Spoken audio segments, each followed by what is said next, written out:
Today we have to learn what is the basic difference between paramagnetic and diamagnetic substance. ठीक है, तो paramagnetic हमारे कौन से एलिमेंट्स होते हैं? ऐसे एटम जिनके अंदर ऑड नंबर इलेक्ट्रॉन्स प्रेजेंट होते हैं, यानी कि जिनके अंदर जो टोटल नंबर इलेक्ट्रॉन्स होंगे हमारे वो ऑड होंगे. ठीक है, total odd number of electrons present होते हैं, वे सब्सटेंस हमारे कहलाते हैं paramagnetic substance. And diamagnetic substance हमारे वो सब्सटेंस होते हैं जिनके अंदर टोटल नंबर जो इलेक्ट्रॉन्स होते हैं वो इवन होते हैं. ठीक है, ऑड नंबर इलेक्ट्रॉन्स का मतलब हमारे 3 हुआ, 5 है, 7 है, इस तरह से. ठीक है, और इवन नंबर ऑफ इलेक्ट्रॉन जैसे हमारा 12 हुआ, 14 हुआ, 18 हुआ, इस तरह से. ठीक है, तो जिन भी एटम के अंदर जो टोटल नंबर के इलेक्ट्रॉन्स होंगे अगर वो ओड होंगे तो वो एटम हमारा कहलाएगा पैरामैग्नेटिक, या वो सब्सटेंस हमारा कहलाएगा पैरामैग्नेटिक सब्सटेंस. और जिस एटम के अंदर हमारे टोटल नंबर के जो इलेक्ट्रॉन्स हैं वो इवन होंगे तो वो सब्सटेंस हमारा कहलाएगा डायमैग्नेटिक सब्सटेंसेस. ठीक है, इसके अंदर भी हमारे दो केसेस होते हैं कि अगर किसी एटम के अंदर 10 या फिर 16 इलेक्ट्रॉन है. ठीक है, या तो 10 इलेक्ट्रॉन है या 16 इलेक्ट्रॉन है, टोटल इलेक्ट्रॉन 10 या फिर 16 है, तो वो इलेक्ट्रॉन हमारा इस रूल के अकॉर्डिंग कैसा होना चाहिए? वो हमारा, क्योंकि उसके अंदर इवन नंबर के इलेक्ट्रॉन है, तो वो एटम हमारा कैसा होना चाहिए इस रूल्स के अकॉर्डिंग? वो हमारा एटम डायमैग्नेटिक होना चाहिए. ठीक है, लेकिन ये एक्सेप्शन केसेस होता है. 10 और 16 इलेक्ट्रॉन कंटेनिंग करने वाला जो एटम है वो हमेशा कैसा होगा? पैरामैग्नेटिक होगा.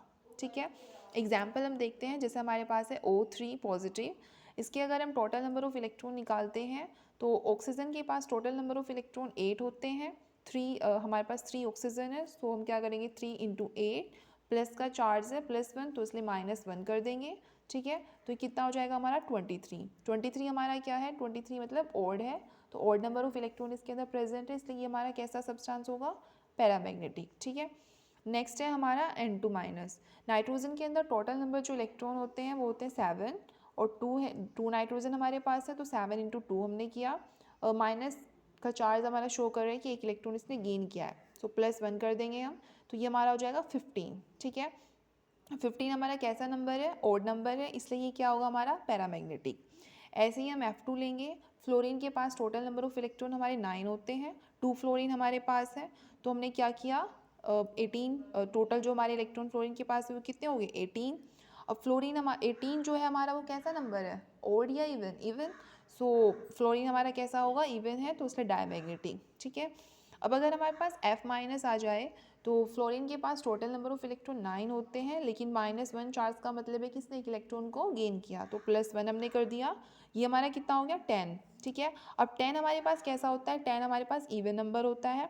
इवन नंबर होने की वजह से हमारा F- जो है वो कैसा होना चाहिए था? वो डायमैग्नेटिक होना चाहिए था. हमने पहले पढ़ा था कि जिन सब्सटेंस के अंदर इवन नंबर ऑफ इलेक्ट्रॉन्स होते हैं वो एटम हमारा कैसा होता है? एटम ये सब्सटेंस कैसा होता है हमारा?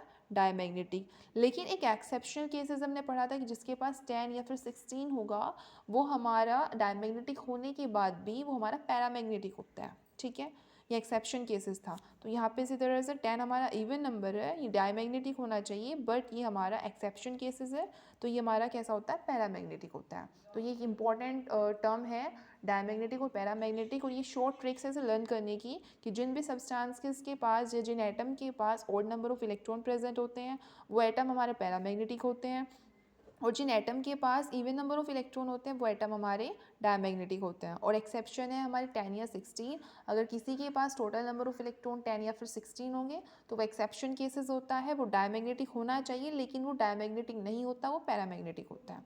इस तरह से हम डायमैग्नेटिक और पैरामैग्नेटिक के बीच में डिफरेंसेस पता कर सकते हैं.